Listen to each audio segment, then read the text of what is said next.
반갑습니다. 또 한 주의 시간을 보내고 이렇게 또 건강한 모습으로 함께 말씀을 나누고 예배 드릴 수 있어 참 감사합니다. 시간이 흐르고 또 흐르는 것 같습니다. 벌써 다음 주가 우리 이 창립 8주년이죠.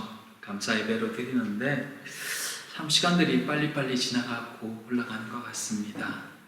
우리가 이 지나가면 또 다시 돌이킬 수 없는, 돌이켜지지 않는 이 시간들을 정말 아쉬움이 되지 않도록 늘 주님 안에서 하루하루 최선을 다하며 살아가는 우리 귀한 성도님들 다 되셨으면 좋겠습니다.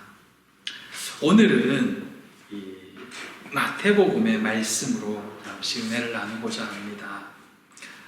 로마서의 말씀을 계속 나누다가 너무 교리적인 말씀이 많아서 아마 또 듣기 어려운 분들도 계실 것 같다 조금은 익숙한 마태복음의 말씀으로 또 잠시 말씀을 생각해 보면서 은혜를 나누었으면 하는 바람이 있습니다.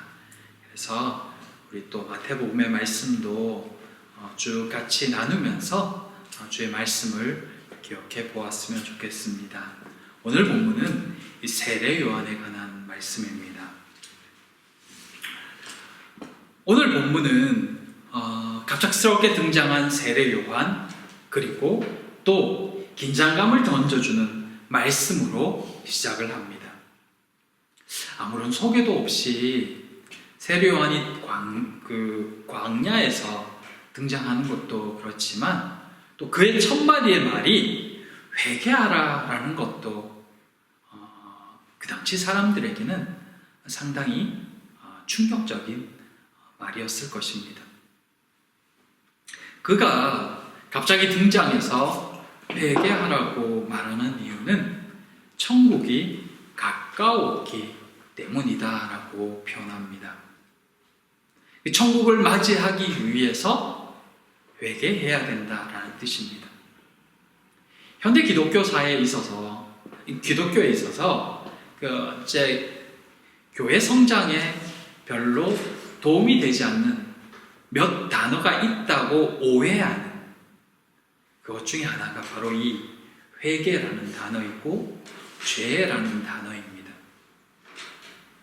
그래서 전부는 아니겠지만 몇몇 나름 성장한다 하는 교회, 일부 교회에 가서 말씀을 이렇게 듣다 보면 죄나 회개에 대한 부분보다는 기쁨과 평안, 축복에 대한 말씀과 위로의 말씀이 많은 것이 사실입니다.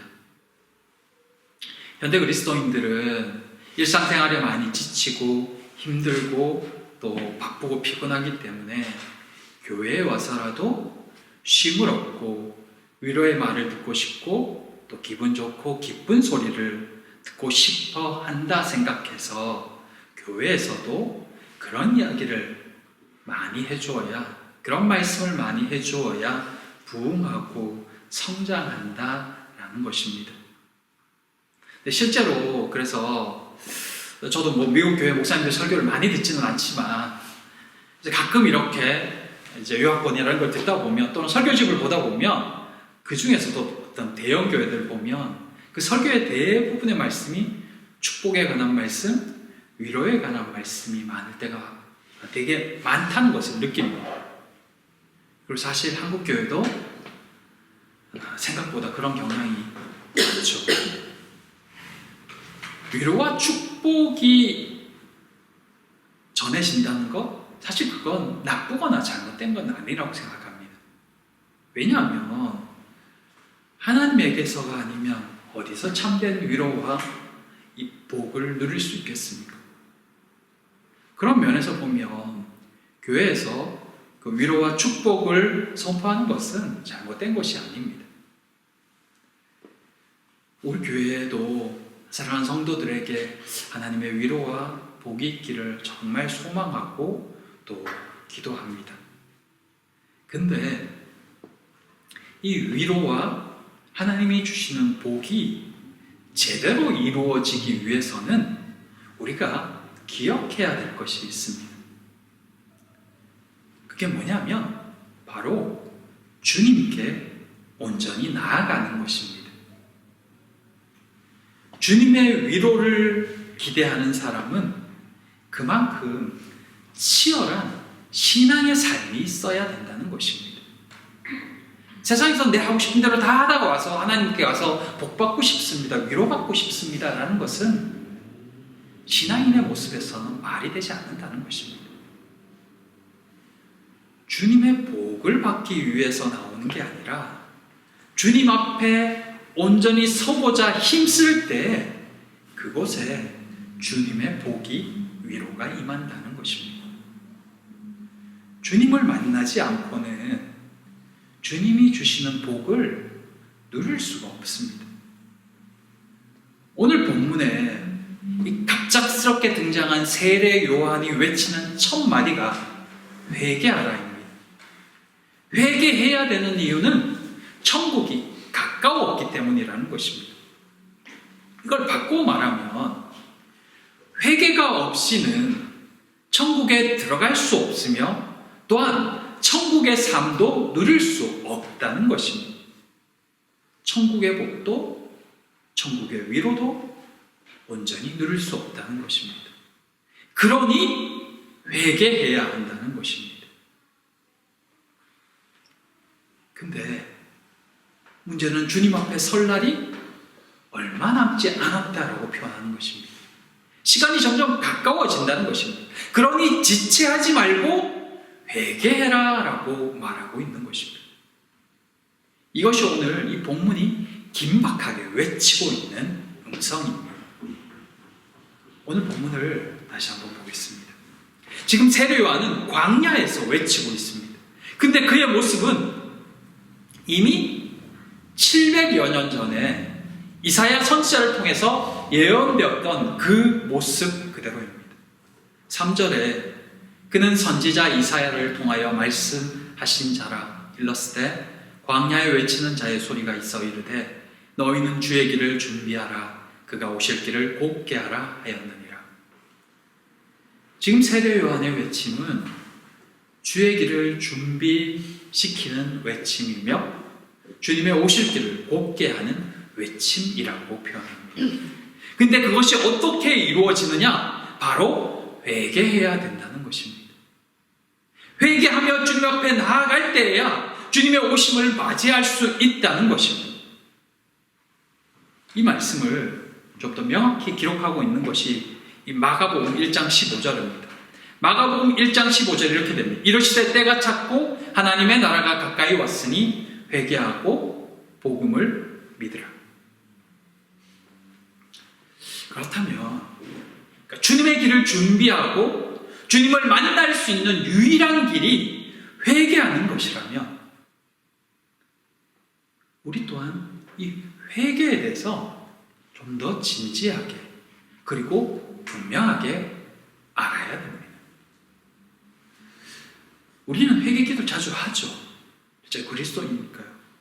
근데 어떤 분들은 이 회개라고 표현하면 우리의 죄를 고백하고 용서를 구하는 것이라고 생각합니다. 우리의 죄를 고백하고 용서를 구하는 것. 맞는 말이죠. 근데 그 의미를 살펴본다면 좀 더 명확히 알아야 될 필요가 있습니다. 오늘 본문이 말하는 이 회개, 그리고 성경 전체가 말하고 있는 이 회개는 그 정도에서 그치지 않기 때문입니다. 주님을 만날 수 있는 회개, 천국의 삶을 누리게 하고 우리가 바라는 은혜와 복을 받게 하는 이 회개는 이 본문 8절이 말하고 있듯이 합당한 열매가 있는 회개이기 때문입니다. 회개에 합당한 이 열매, 회개에 합당한 열매라는 이 말을 우리는 좀 더 분명하게 기억할 필요가 있습니다. 이것이 회개의 징표이자 반드시 있어야 하는 열매이기 때문입니다. 세례 요한이 세례 받으러 이 바리새인들이 나오잖아요. 근데 그들을 향해서 그 당시 가장 지독한 모욕이라고 말할 수 있는 이 독사의 자식들이라고 표현합니다. 그 말은 이들이 지금 회개하러 왔는데 합당하지 않다는 것입니다.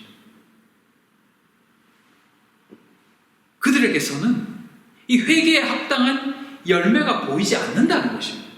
도대체 그게 뭐냐? 이게 이렇게 중요한 것이라면 바꿔 생각해 보면 오늘 우리 가운데도 이 열매가 맺혀지지 않는다면 우리에게도 동일한 소리가 전해질 수도 있다는 이야기가 되거든요. 바리새인들만 특정해서 독사의 자식이라고 말한 것이 아니기 때문에 그렇다면 우리는 어떻게 이 열매를 맺을 수 있을까?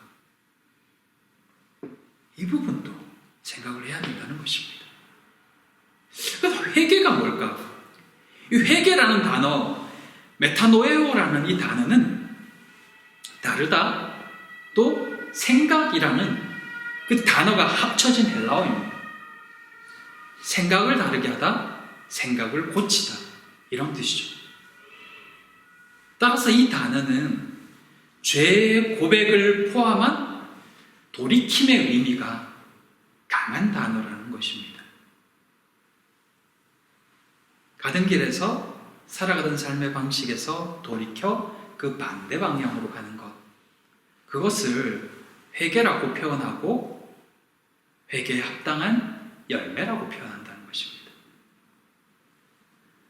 지금껏 살아왔던 세상의 방식, 내 머리로 계산하며 내 생각대로 했던 그 모습들, 주님과 상관없이 행하고 반응했던 모습들, 그 모든 모습과 방식에서 벗어나서 방향을 돌이켜서 이제는 그전과 같이 살아가지 않는 것, 그게 회개다라고 말하고 있는 것입니다. 그리고 그렇게 살아갈 때 나타나는 삶의 모습과 반응, 그것을 회개에 합당한 열매라고 표현하고 있는 것입니다. 회개에 합당한 열매가 어떤 것인지 누가복음 3장에 보면 또 그 부분에 대해서 그들에게 직접적으로 말씀하신 장면이 나옵니다. 3장 10절에서 14절에 이렇게 표현합니다. 무리가 물어 이르되 그러면 우리가 무엇을 해야 합니까? 대답하여 이르되 옷 2벌 있는 자는 옷 없는 자에게 나누어 줄 것이요 먹을 것이 있는 자도 그렇게 할 것이라고. 세리들도 세례를 받고자 하여 와서 이르되 선생님 우리는 무엇을 하여야 하리까 하며 이르되 부가된 것 외에는 거두지 말라 하고. 군인들도 물어 이르되 우리가 무엇을 하리까 하며 이르되 사람에게서 강탈하지 말며 거짓으로 고발하지 말고 받는 급료를 족한 줄로 알라 하니라. 이것이 회개에 합당한 열매라는 것입니다. 바른 회개를 하면 반드시 그에 따라 자신의 삶에서 보이고 느껴지는 것이 있다는 것입니다. 그가 지금까지 살아왔던 방식에서 돌아서야 될 것이 보인다는 것입니다. 그러면 그것을 하고 또 하지 말아야 할 것을 하지 않는 것, 그것이 바로 회개에 합당한 열매다라고 말하고 있는 것입니다. 근데 의외로 많은 분들이 이 회개를 오해하죠. 그 오해가 재밌게도 그 영어식 표현에도 나타나거든요. 그 회개는 통상 다른 단어 쓸 수 있지만 repent라는 단어를 쓰잖아요. 근데 이 의미가 회개라는 의미와 또 후회라는 단어가 의미가 같이 포함되어 있잖아요. 회개와 후회. 근데 또 어떤 분이 표현한 것처럼 생각보다 많은 분들이 이 회개를 후회로 이해한다는 것입니다. 내가 살아왔던 삶을 하나님 앞에서 후회하는 것입니다. 후회하고 통곡은 하는데 변화가 없는 것입니다. 잘못한 걸 하나님 앞에, 표현이 좀 죄송합니다만 고해성사하듯이 죄를 고해하는 것입니다. 그리고 나면 나 이제는 다 끝났어. 이제 나는 죄 없어가 되는 것입니다. 그러면 돌아가서 똑같이 사는 겁니다. 왜냐하면 나는 이미 고해성사했으니까요. 하나님 앞에. 그래서 나의 죄는 다 내려졌다는 것입니다. 근데 이거를 기독교식으로 받아들이면 그냥 후회한 겁니다. 고백한 겁니다. 회개합니다가 회개의 전부가 아니라 실제 삶에서 그 변화와 열매가 나타나는 것, 그게 참된 회개이고 그 가운데 하나님의 함께 하심과 위로와 복이 있다는 것입니다. 자기 할 거 다 하고 자기 머리 쓸 거 다 쓰고 자기 욕심 다 책임지고 나서 회개합니다 라고 말하는 것은 사실 하나님을 속이고 하나님을 우습게 여기는 행위일 뿐입니다.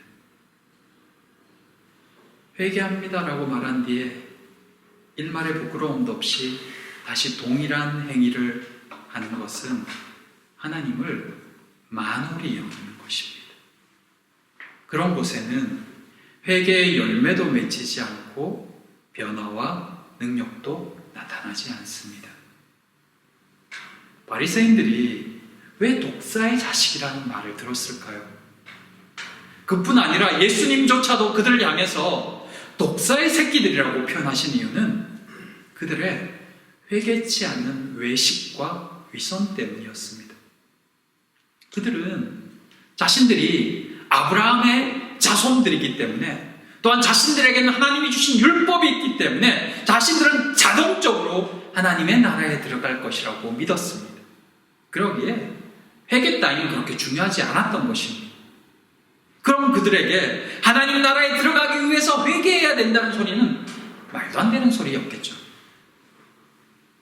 그런 것은 유대교로 개종할 사람들이나 필요한 거지 자신들처럼 율법을 철저히 지키는 사람들에게는 필요 없다라고 생각한 것입니다. 그런데 그들이 지키는 율법은 실제 하나님이 주신 율법과도 거리가 멀었습니다. 율법의 정신은 소멸돼 버리고 형식과 외형만 남은 그것도 모자라서 타인을 옥죄고 정죄하는 잣대로만 사용할 뿐이었습니다. 하나님과는 전혀 상관없는 자부심과 열심으로 그들은 천국에 들어가는 그 길에 걸림돌로만 서 있었던 것입니다. 그럼에도 자신들은 바른 길에 서 있으며 하나님의 선민이라는 자부심으로 꽉 차 있었죠. 율법이 나쁜 게 아니죠. 우리가 로마서를 통해 계속 봤지만 율법은 나쁜 게 아닙니다. 그들이 율법을 주신 하나님의 뜻을 제대로 이해하지 못했을 뿐이죠. 우리에게 주신 하나님의 복과 또 우리에게 허락하신 직분도 당연히 그러하죠. 귀하게 쓰면 하나님 손에 참 귀하게 쓰임받는 귀한 도구이지만 그게 내 자랑이 될 때 그것은 오히려 우리와 하나님 사이를 가로막는 걸림돌만 될 뿐입니다. 그래서 우리는 날마다 스스로를 돌아보며 회개의 열매가 맺히고 있는지 교만함은 없는지 살펴야 하는 것입니다.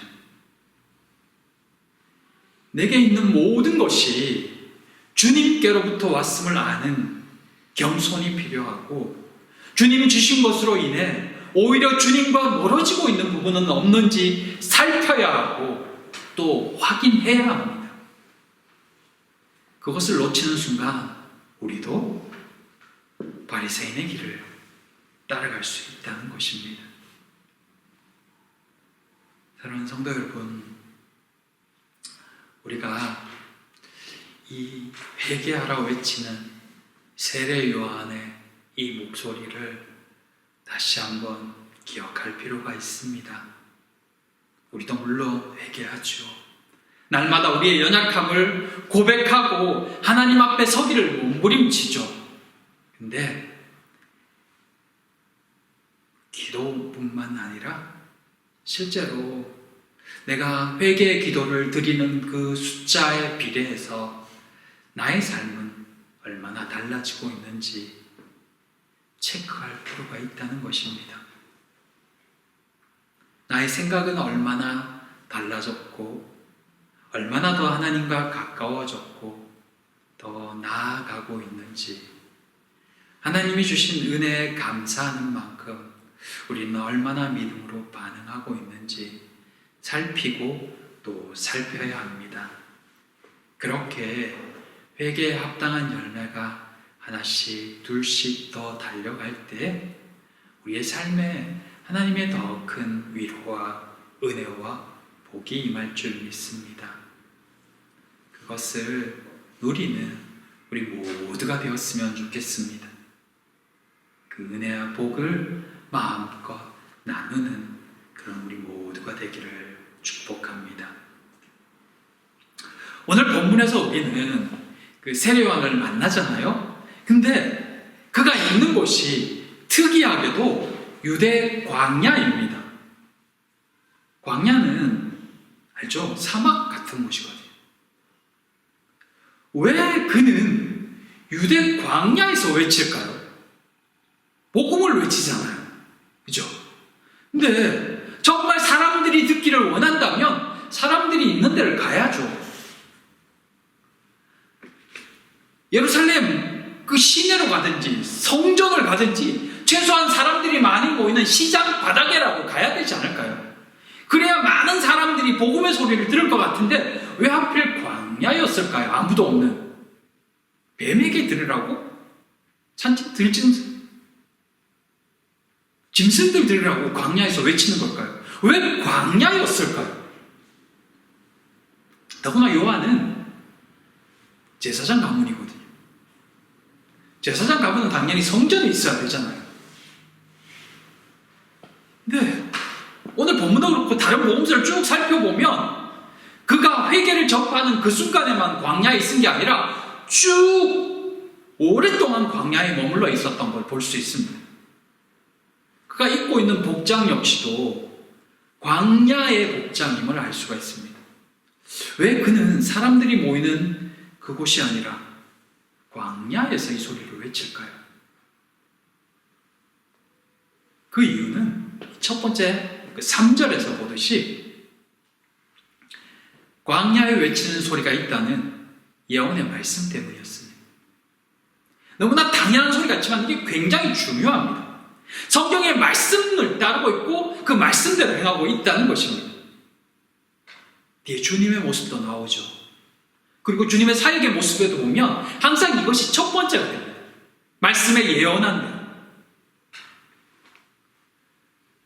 그의 등장과 그의 외적인 모습은 바로 성경에서 예언한 임박한 주의 날을 이스라엘에게 준비시킬 바로 그 엘리야의 모습이었기 때문입니다. 700년 전에 예언했다. 말라기 3장 1절에 만군의 여호와가 이르노라 보라 내가 내 사자를 보내드니 그가 내 앞에서 길을 준비할 것이요 보라 여호와의 크고 두려운 날이 이르기 전에 내가 선지자 엘리야를 너희에게 보내리라.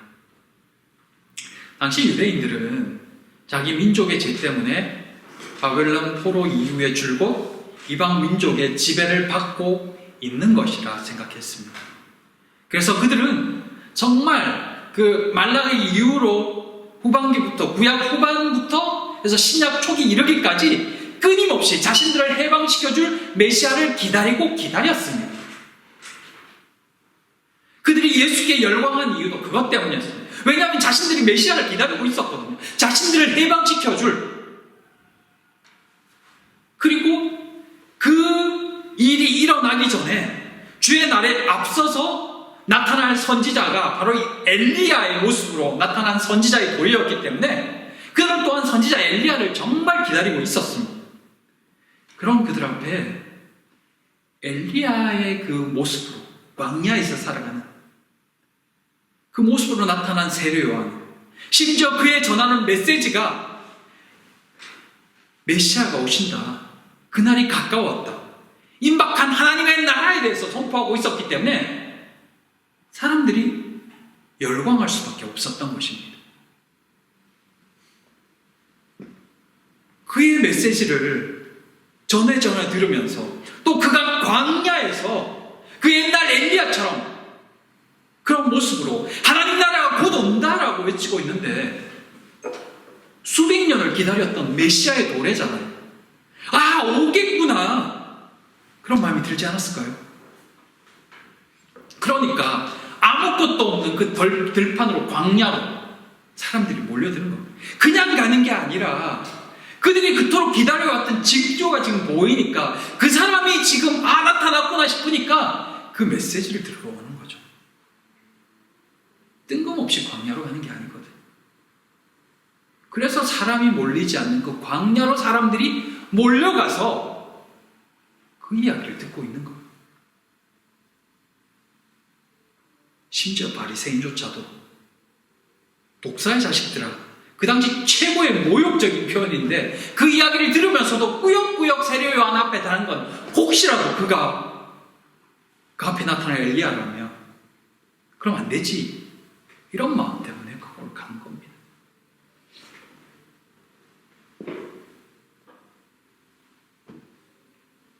그렇게 그는 철저하게 성경에 예언한 주님께로 사람들을 인도할 길잡이의 역할을 감당하고 있었던 것입니다. 성경은 그를 광야에 외치는 자의 소리라고 소개합니다. 그냥 소리래요. 형체도 없고 그냥 소리라고 표현합니다. 이것은 또한 세례 요한 자신의 소개이자 정체성이기도 했습니다. 자신은 그저 소리일 뿐이라고, 전하고 사라지는 소리일 뿐이라고, 그 뒤에 참된 구원자가 오신다. 우리가 알듯 세례 요한은 그 이상의 역할을 기대하지 않았습니다. 바라지도 않았고 영광을 구하지도 않았습니다. 그는 그저 자신의 사명에 충실했을 뿐입니다. 소리로 그들에게 전해지고 그냥 공중으로 사라지는 존재. 그리고 그런 증거에 힘이 있어서 많은 이들이 그에게 나와 주님을 기다리게 만들었습니다.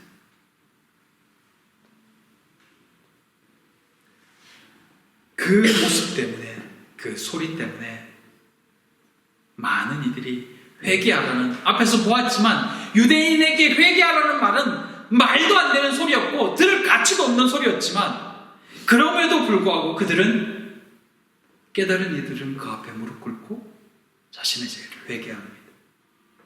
그리고 그 회개의 징표로 세례까지 받습니다. 평상시라면 듣지도 않았을 그 말을 말입니다.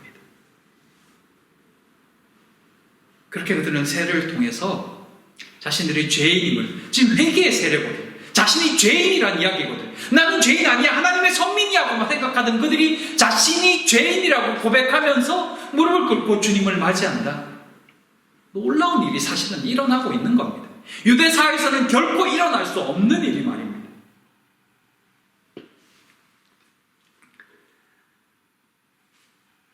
전혀 바뀌지 않을 것 같은 하나님의 백성이라는 자부심에 가득 차 있던 유대인들이 자신들의 불순종을 회개하고 메시아를 기다린다. 이 놀라운 변화가 하나님의 손에 사로잡히고 자신을 소리라고 밝히는 세례 요한에 의해서 일어나고 있다는 것입니다. 그리고 이 놀라운 일은 이제 그들이 천국의 백성이 될 준비가 되었다는 이야기고, 그들이 생명을 얻을 준비가 되었다는 이야기가 되기도 합니다. 주님이 오신 뒤에 믿고 안 믿고는 또 그 다음 문제겠지요. 생명의 문제, 사실 우리가 그것 때문에 여기 있는 거 아닙니까? 우리가 예수님을 믿는 것도, 복음을 전하는 것도 그것 때문 아닌가요? 지금 이 일이, 이 생명을 살리는 이 일이 우리 가운데 우리 가정에, 내 안에 어떻게 일어나고 있습니까? 오늘 이 본문은 자신을 그저 광야의 소리라고 외치는, 그렇게 소개하는 한 사람에 의해서, 전파에 의해서 그 땅에 이 일이 일어나고 있음을 우리는 봅니다. 자신이 이 땅에 존재하는 이유를 분명히 알았고 또 그 사명을 충실히 감당했던 한 사람, 그가 이 생명 살리는 신비로운 놀라운 사역에 사용되고 있다는 것, 오늘 이 본문을 통해서 우리는 다시 한번 기억해야 합니다. 우리는 부흥을 원하고 사실 성장을 원합니다. 교회가 좀 더 아름답고 하나님을 믿는 사람이 많아지기를 소망하고 또 그렇게 귀한 성도의 교제로 기쁨을 누리기를 원합니다. 그걸 위해 기도하고 또 전도하고 소망을 품죠. 그게 우리뿐만 아니라 많은 교회들의 또 바람이고, 그래서 전도의 열정을 품고 또 기도를 하잖아요. 그러다 보니 어떤 교회는 성도들이 더 많이 모이기 위해서 교회 잘 나올 수 있도록, 편하게 나올 수 있도록 교회를 더 크게 짓기도 하고 또 화려한 주차장도 만들고 그렇게 하기도 하죠. 좀 더 편하게 올 수 있도록. 왜 그렇게 할까요? 불편하면 사람들이 잘 안 오기 때문에 그렇겠죠. 네, 복음은 불편한 것입니다. 복음은 결코 편하지 않아요. 세례 요한의 삶이 그랬고 우리가 알고 있는 많은 신앙의 선배들이 그래왔다. 복음을 받아들이는 것, 복음을 전하는 것은 편한 걸 주고자 함이 아닙니다. 사람들을 교회로 불러오고 그들에게 복음을 전하지만, 그래서 어떤 때는 미끼처럼 예수 믿으면 모든 것이 잘 된다고 말하기도 하지만 사실 복음은 그렇게 편하고 쉽지 않습니다. 이 땅에서 예수를 믿는다는 것은 그렇게 쉬운 삶을 사는 게 아니라는 것입니다. 주차장 넓힌다고, 교회 크게 짓는다고, 물론 그러면 사람이 많이 오기도 하죠. 그렇게 와서 앉아 있는다고 그곳에 복음이 넘쳐나고 생명이 넘쳐나는 건 아닙니다. 물론 그렇게 불러와서 진심으로 말씀을 전하고 그들 가운데 말씀이 들어가면 정말 감사한 일이죠. 근데 그게 전부는 아니라는 것입니다. 예수님을 믿는다는 것, 사실 그건 어쩌면 스스로 불편해지기를 자처하는 것과 같은 것입니다. 주님을 위해, 복음을 위해 때로는 희생하고 손해보고 헌신하고 내 것을 내놓고, 근데 그것을 스스로 자처하는 사람들, 그래서 때로는 바른 복음이 선포되어지고 복음을 지키기 위해 애써야 되는 것들이 선포될 때 오히려 성도가 줄어들기도 합니다. 왜냐하면 힘들기 때문에요. 불편하기 때문에요. 쉽게 믿고 편하게 신앙생활하고 복받기를 원한다면 오히려 신앙생활이 맞지 않을 수도 있다는 것입니다. 어려운 이야기죠.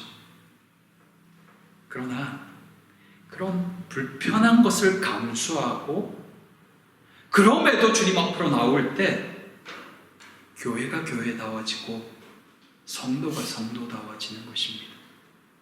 그리고 그곳에 진짜 복이 임하고 그곳에 정말 은혜와 위로가 임하고 능력이 나타나는 것입니다. 사랑하는 성도 여러분, 저는 그게 정말 주님이 기뻐하시는 교회라고 믿습니다. 그리고 그것을 기쁨으로 받아들이는 이가 참된 성도로 성장하는 것이라고 생각합니다. 광야로 나가기를 기뻐하고 그렇게 소리로 사라지는 것을 자처했던 세례 요한처럼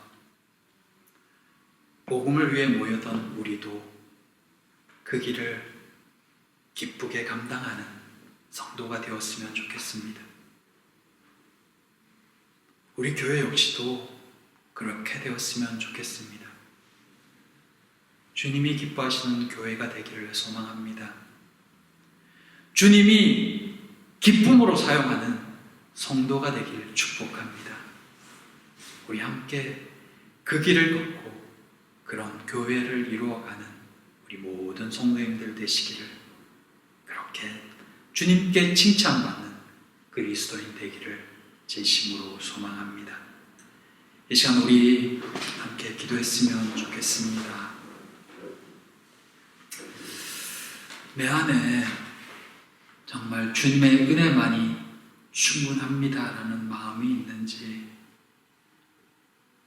나는 무엇을 위해 예수를 믿고 어떻게 예수를 믿으며 살아가고 있는지 다시 한번 돌아보면서 우리의 걸음이 더 바른 걸음이 되게 해달라고, 이곳에 하나님을 기뻐하는 사람들이 모이고 그렇게 복음이 온전히 증거될 수 있게 해달라고 우리 함께 기도하며 하나님께 나아갔으면 좋겠습니다.